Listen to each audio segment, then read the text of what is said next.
Hello and welcome back to my channel, I'm ShyWizard.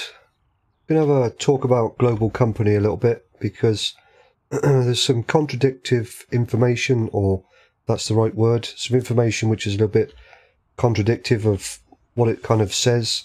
In the last video that I did about placeables, I showed how we can load in not just global company placeables, but pretty much any kind of placeable through the default items XML, and this is the preferred way to do it.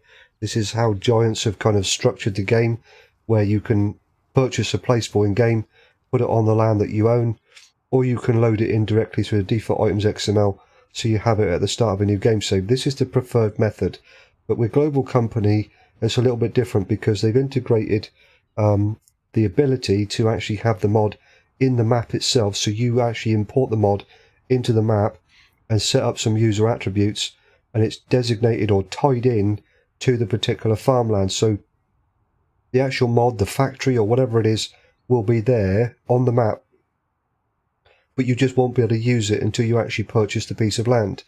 And that's my preferred method. I said this many times in FarmSim 15 and 17.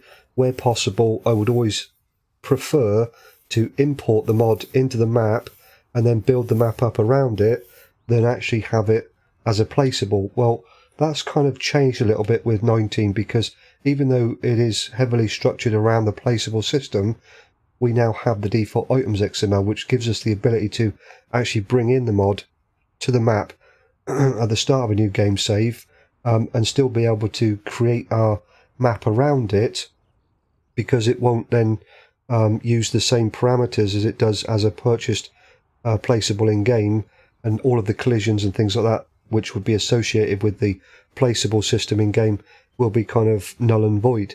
So you'll be able to place it on the map as I showed in that video, and then structure the actual map around it, put trees and bushes and hedges and all sorts of other things around it, and it will then ignore all that stuff and place it exactly where you've told the default items XML to put it. And that's all great and everything, but we have the capability with the global company scripting and the global company system, the actual ability to integrate our mods into the map itself is given to us. So why don't we use it? Why not use it? It's there to be used. So that's what I want to try and demonstrate. Now, I'm not going to do that in this particular video. This is going to be an introductory video to it, because I've still got to finish off a few things with the mod that I've created. Now, the next thing I want to say is don't do this with other people's mods without their explicit permission to do so.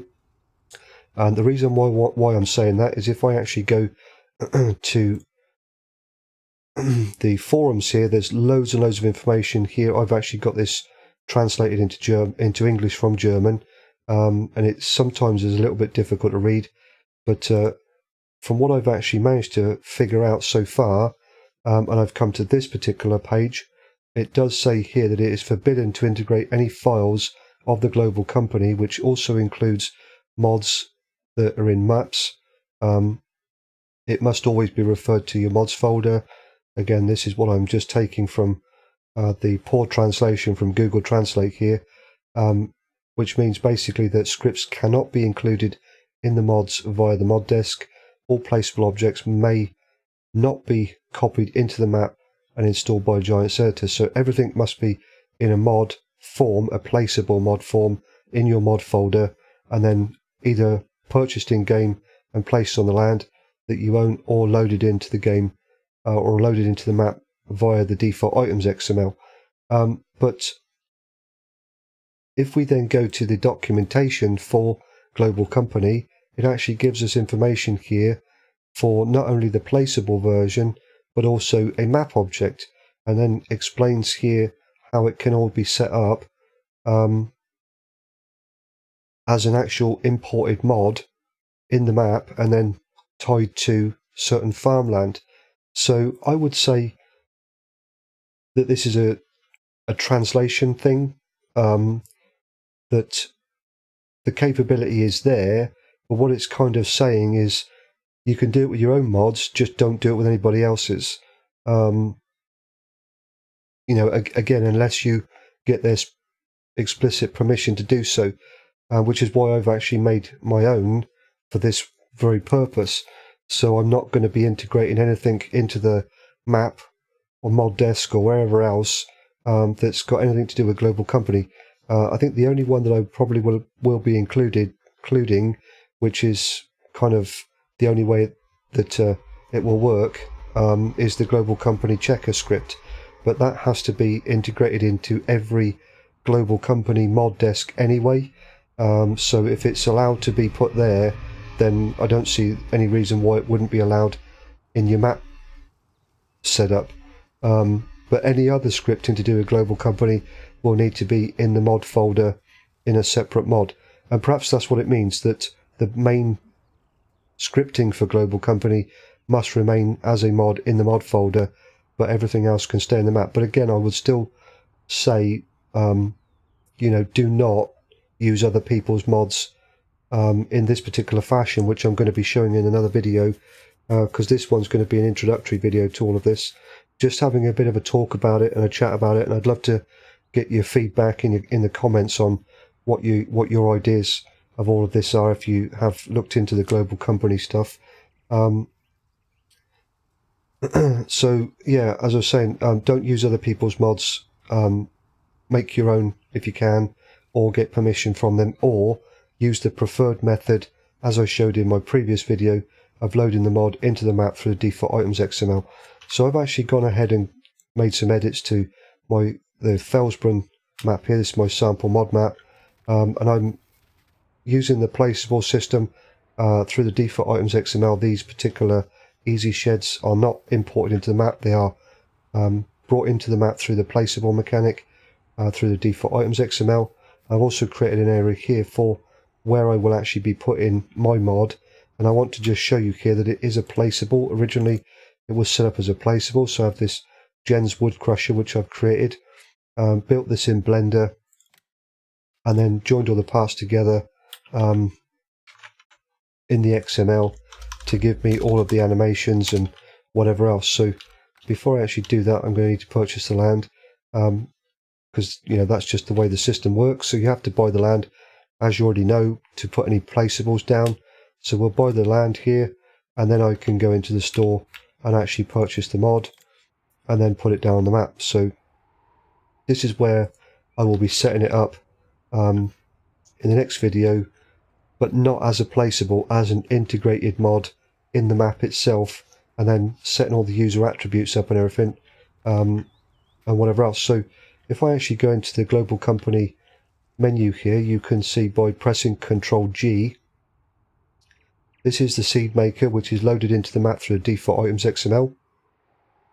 And this is the one that I've just purchased, the Gens wood crusher, and I've just purchased that in game and placed it on the map. But both of these are designated as placeable objects because all of the text is white. So no matter what you look at here, it's in white, which is saying it's a placeable object. But we have this farmland object as well, and that's where it comes into actually importing the mod into the map and then setting it up specific to an area of farmland on the map itself. So I can go into my wood crusher here and select the camera, and you can see all the parts here and everything else, and then I can actually give it some wood chips, which is what basically logs is set as the fill type. So I would cut down a tree or whatever else, and then take off the branches, chuck the log in the top here, and it will then kick into gear. I'm not going to go through all that in this particular video, but I'm just going to cheat here. So I'm just going to go in and we'll just, I don't know, add in a few thousand wood chips here, and I'm going to have to obviously pay for those. That's the way that it's set up in the XML. So we now have wood chips in here. If I go back to the overview and select my camera, you can see all the crusher rollers are all rotating particle systems, and it's now mimicking the effect that I've actually put a log in here, and it's chopping it all up and crushing it and then putting it into wood chips and whatever else. And then from there I get my output here of actual wood chips. So if I just speed up time a little bit, you can see we then have our output. I won't bother actually getting a trigger, a trailer or whatever else, and showing you that, not in this video anyway, but you can see it's now stopped because we've run out of wood chips. But whatever I put in there, I've now got back out again. But that's the whole idea of this, basically to just show that I've put a mod together for this particular purpose, and it is a placeable. But what I'm going to do in the next video is actually convert this into a map bound object, and then how we go about converting the XML so that it knows what it is, the difference between the two, between being a placeable and being a map bound object, and then actually applying the user attributes to make all the parts work and all join it all together so that each part talks to its counterpart to make everything work. But just be aware of what information I've shown you there. Just going back to this, where, you know, don't use other people's mods in this particular scenario. I don't want to make this video and then have complaint after complaint from Kevin or anybody else saying that people have started to put, you know, their mods into maps without permission and whatever else. So please don't do that. Make your own mods to do it, or at the very least go to whoever and get permission to use it in this particular fashion that I will be showing in the next video. But as I've said already, and I'll say again, the preferred method, as always, is to actually do what I did in the previous video and load it in through the default items XML. So in the next video, what I'm going to be doing is then putting all this together to show you how to actually get your mod, or a mod that you've got permission to use, into the map, so it becomes a farmland object and not a placeable object. I'm ShyWizard. Thanks very much for watching, and I'll catch you on the next one.